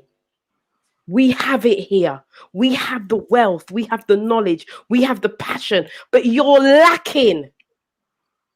I'm upset, and I'm going to say that I am upset with our men. I am upset because I know you can do better. I know you are better, and I know that you are kings. So step in at your place. Step up and level up. It's time. You don't have time to muck about. They're killing you. We're supporting you, but you're allowing the world to kill you.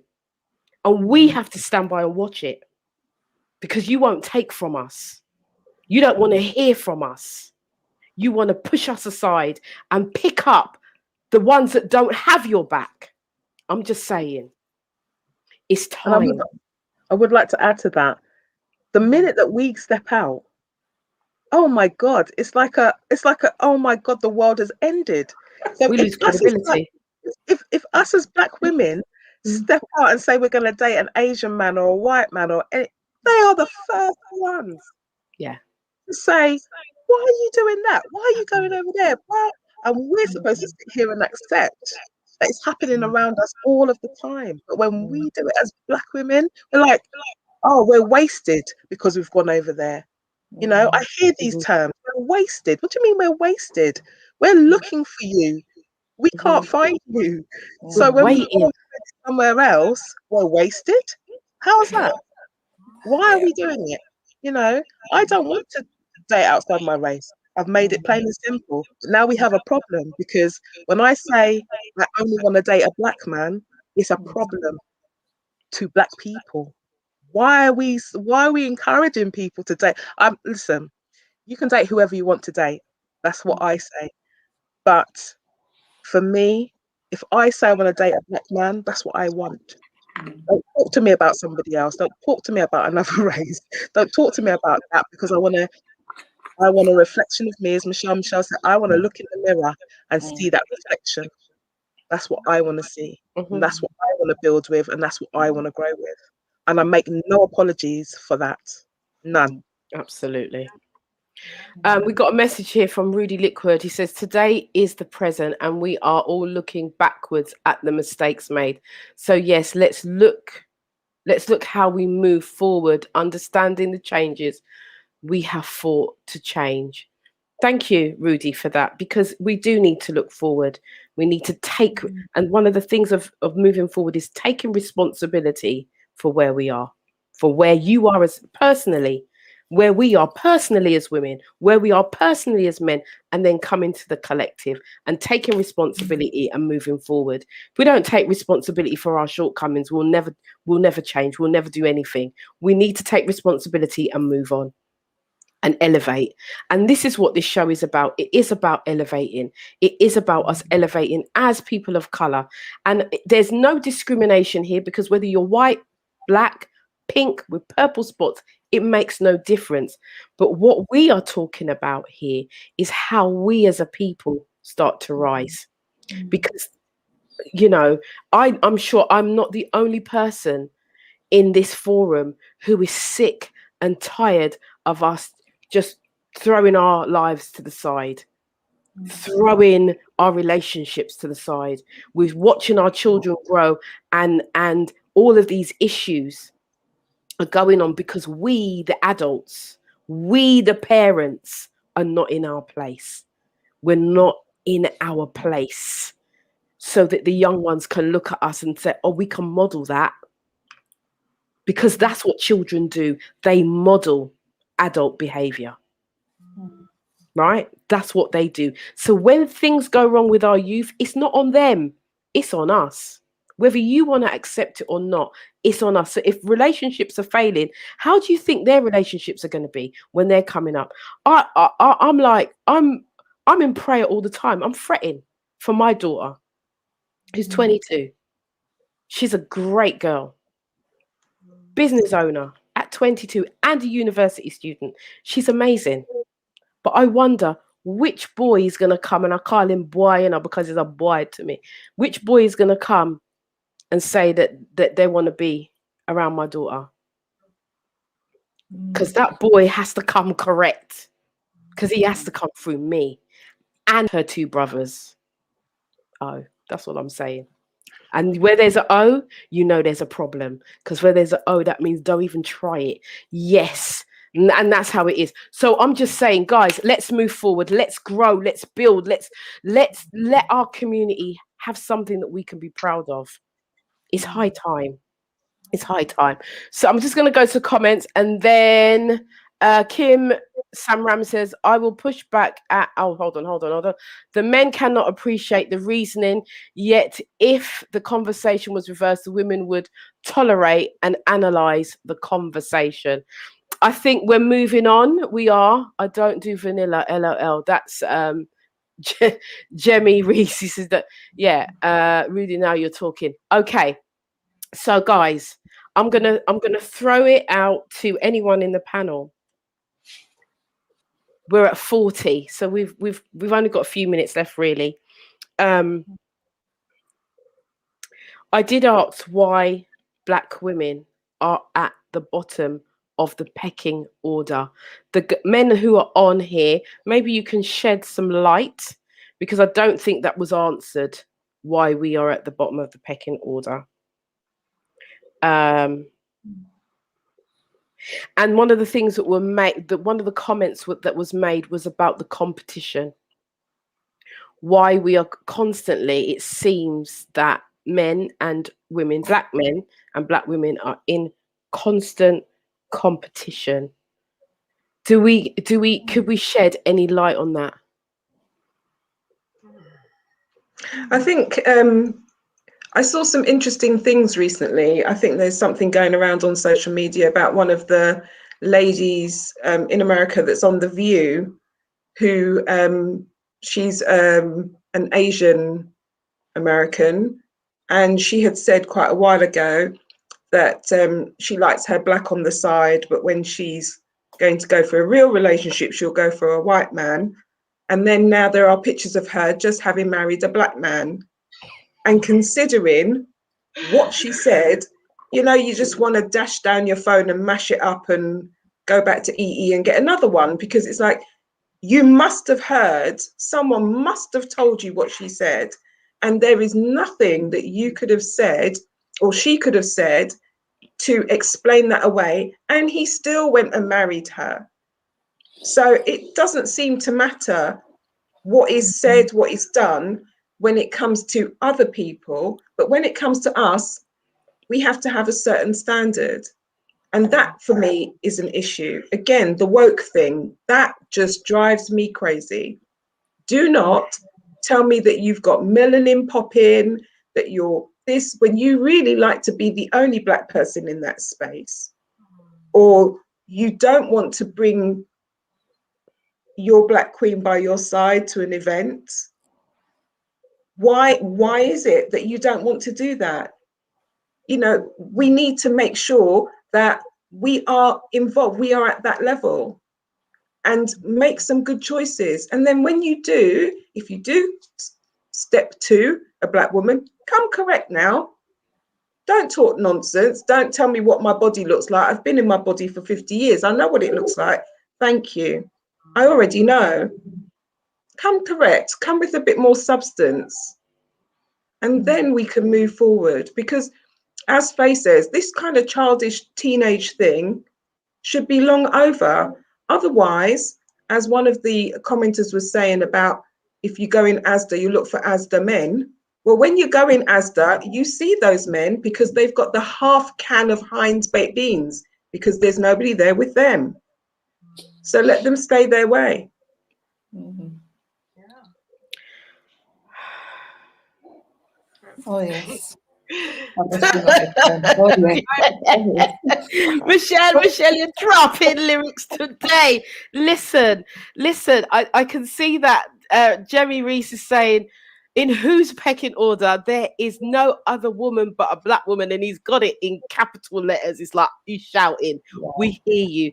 But again, I know that Jemmy, you are, I believe you're in America, aren't you? He says he's upset. He's upset now, right? But I just believe that I think there's a difference. Anyway, I'm not even going to get into that. Not on this show. Patrick Solomon says, I've got a Waitrose woman. Yeah, it's slightly more upmarket. Yes, Waitrose. Okay, so guys.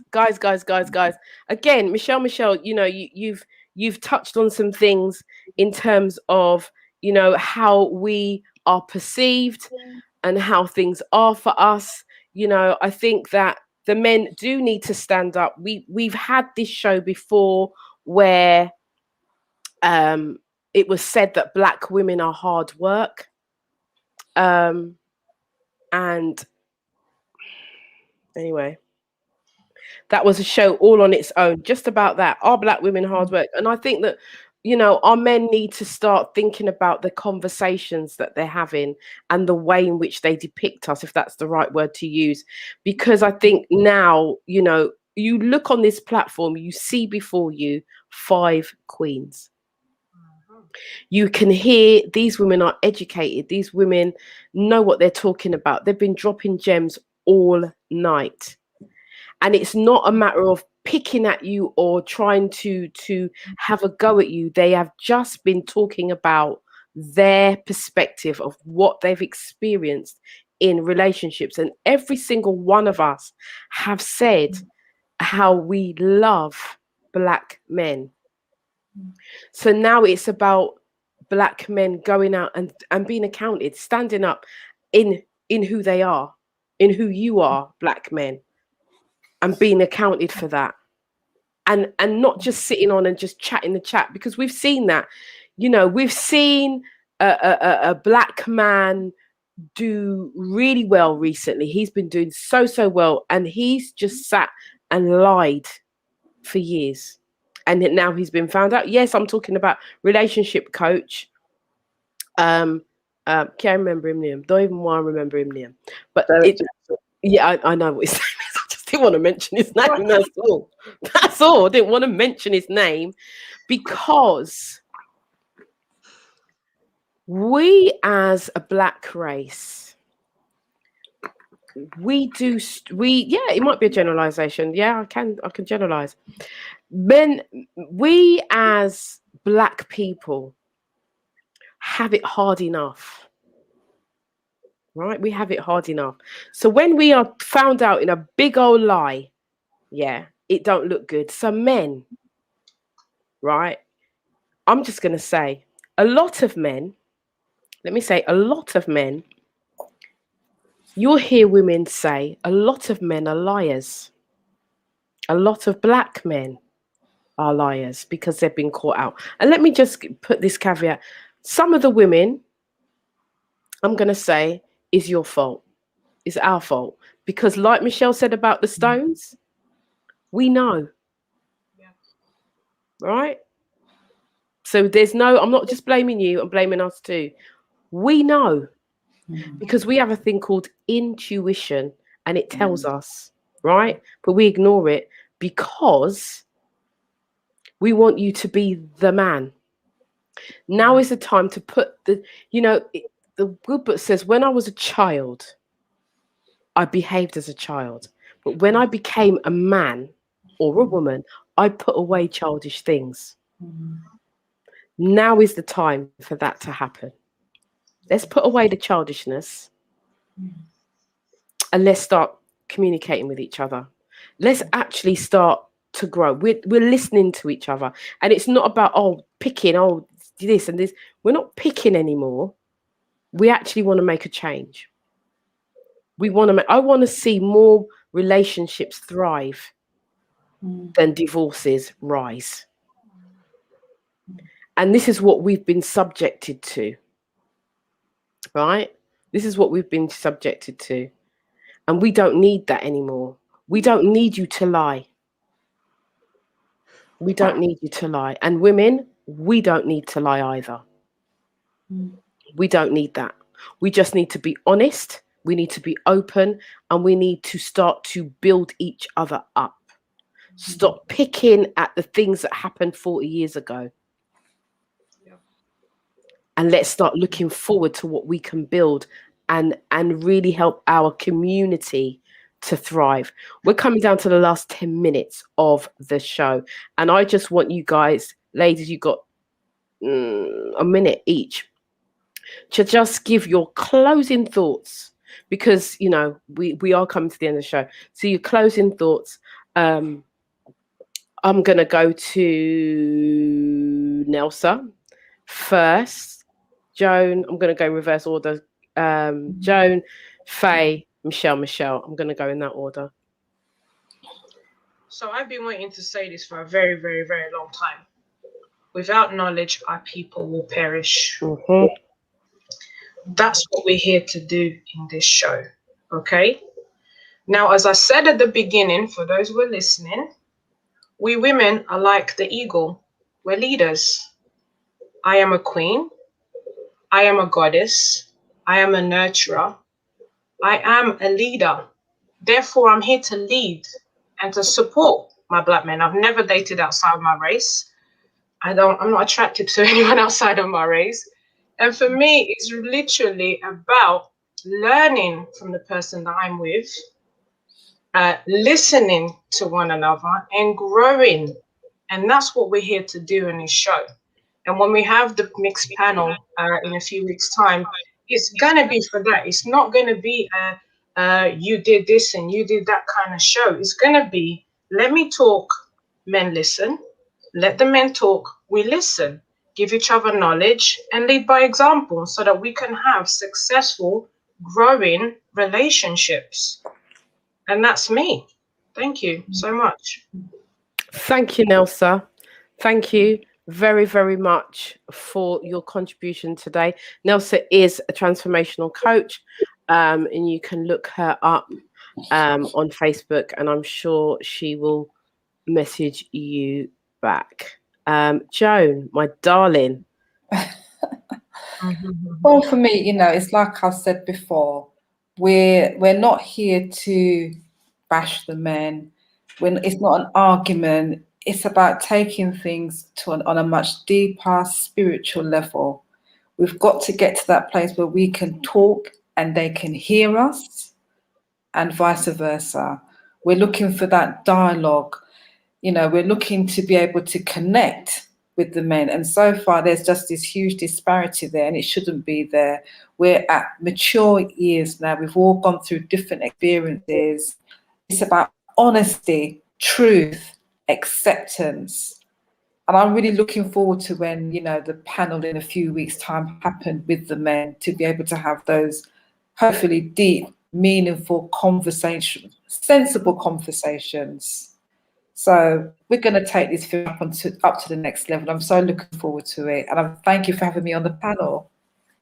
You're very welcome. I thank you for your contribution this evening. You know, being, you know, guys who are watching at home, you know, it's never easy to be on a panel, because you never know what question is going to be thrown at you and what you're going to say. And one of the reasons why I love doing this is because it is impromptu, because, you know, we never know what the comments are going to say, or I don't even know what I'm going to say or how I'm going to feel in the show. But this show is about honesty. It's about truth. It's about us really connecting and having those awkward conversations. This is not an easy conversation to have had. It wasn't an easy conversation to have heard the men say to the women, you women are this and you women are that and you women are the other. It wasn't, and it hasn't been an easy conversation. But out of that uneasy conversation, where we are able to now bring a pot of people who can have a conversation to start to unpick and really bring solution into what we need in our lives. So thank you, Joan. Thank you, Neusa, for being here. Thank you for your contribution. As I move over to Miss Faye, Faye's going to end her last comments. There you go. what we have to recognize is that we lead the way in so many things. Black people lead the way in so many things. We lead the way in music. We lead the way in fashion. We lead the way in the businesses that we have. And I'm not understanding why we just cannot communicate and come together as Black people. And the world looks at our achievements, and it's great. We have the fastest sports man in our community. Do you know what I mean? We have these things in our community, and we're rich in our community. And what I'm not understanding is why we cannot just come together as a community and communicate well and love each other well, because for all intents and purposes, the world loves us in that kind of a way. It loves the music. It loves. Do you know what I mean?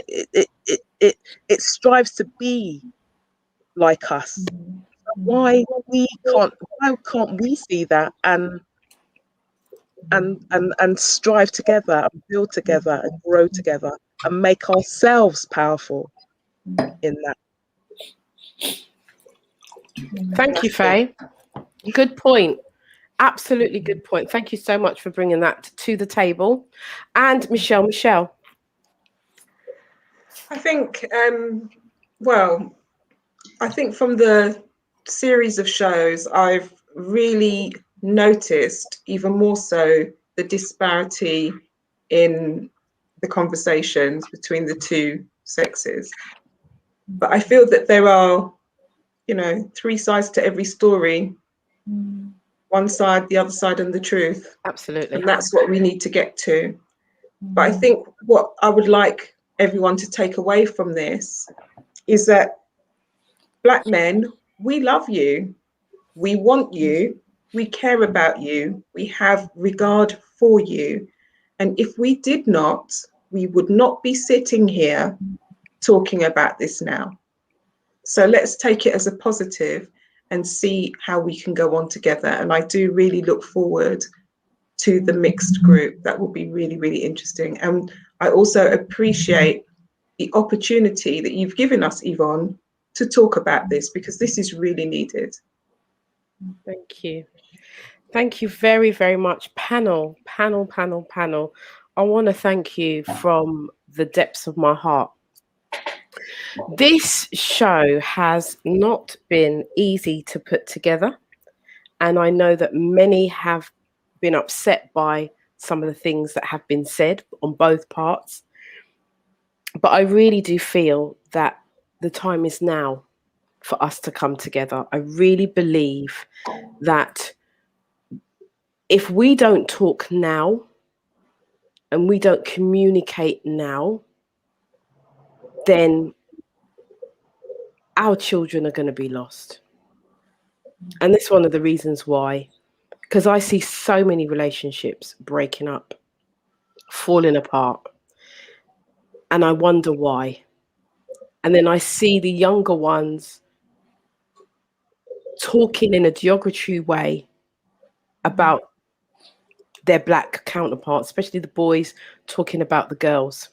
And this was one of the reasons why I decided to do this show. And Tony Crossbody had said that he wanted to talk from the male's perspective because he felt that, that men didn't have the platform. So we merged the platform and brought him over on to this show. And I'm so glad that we have done this, because one of the things that I think is fundamentally missing from each side of the coin is respect. I think that Black men, some Black men, not all, have lost respect, value of the Black woman. And that needs to change, and vice versa. And it's something that I've challenged myself, because there was a time when I used to say, you can find 3 of them together and them still can't make one. I've said that. And I then looked at my sons, who I've already said on this show, my sons are now 35. And my sons were a lot younger when I was saying that. But once I caught myself and realized that they are growing up into manhood, I had to check myself. I had to check myself. Can't talk like that, because if I say that about men, I'm saying that about my sons. And I didn't raise my sons like that. My sons are good men. Good men. They work hard, and they are productive and working and thriving in their relationships. Well, one is single. So if you know anybody around, a nice young lady, I am looking for a nice young lady for my son. Right, indirectly. I hope he's not listening. Oh God, please. I'm not going to be happy. This is one of the shows he's not watching. But what I'm saying is that the time is now. We have to come together, and we've got to do this. So in 2 weeks' time, we'll be back with the double-edged sword, the men and the women, and I'm calling it the double-edged sword because I do believe it's going to be fire. I do. Because we've got strong personalities of the men and we have strong personalities of the women. But the one thing that will happen, Michelle's saying, you need a 3-hour show for that. We might have to do a special. I will speak to MediaNet TV and we will come up with a strategy. It might have to be a 3-hour show. We may have to start earlier because I think we really need to talk this out. We really, really do. I think it would be an amazing conversation, and I think that there will be lots to learn for all of us. And just to say, because somebody said about married couples and blah, blah, blah. We have a married couple on here normally every week. They have been together for 37 years, 38 years, married for 34 years, I think, Michelle and Herbie, and they will be back. And who knows, they actually might be the people to kind of referee the two sides, because I think it will be an awesome show. So in 2 weeks' time, next week we have a Red Letter Tuesday. We've been getting letters of people who need advice. So we've got Red Letter Tuesday next week. So we will have a panel, but it will be about a subject matter. And then the following week, we will come back and we will have the double-edged sword in that show. Dawn Policy saying, yes, Yvonne, we need to go back to matchmaking our kids to ensure that they get together, marry and multiply. Our race is diluting. Yeah, well, you're not talking untruth there, Dawn. It's very, very true. And I think that maybe you're onto something. Then maybe we need to do that and kind of, put our children together. Who knows? I don't know. I'm not a matchmaker most of the time. Sometimes I can be, and I get it right. Any match me make, it work. I just said that. But I'm just saying, guys, I just want to thank you all. Those of you who are on Facebook, those of you who are on YouTube, I want to thank you for your contribution. I want to thank you for all of the input, all of the comments today. I want to thank my guests for being here. I want to thank Neusa, Transformational Coach, for being here. Joan Bailey, Queen's Walking Group. Faye, our regular panelist on the After Dark show. And Miche'l Michel, who's also one of our newest panelists on the After Dark show. I want to thank all of the queens. I want to thank myself. I'm not leaving me out because I appreciate me. Yes, I do. I want to thank you all for being a part of this show, and I do hope that you've learned something this week. I do hope that you've listened. I hope you've had food for thought, and do continue the conversation. Bring your friends, bring as many friends. We want this show to grow, so bring as many friends as you can. But be here next week, Tuesday, between the hours of 10 p.m. and 12 midnight for the After Dark show. But for now, stay blessed. Stay good, live right, and love yourself. Ciao for now. Ciao. You ready? You got me running.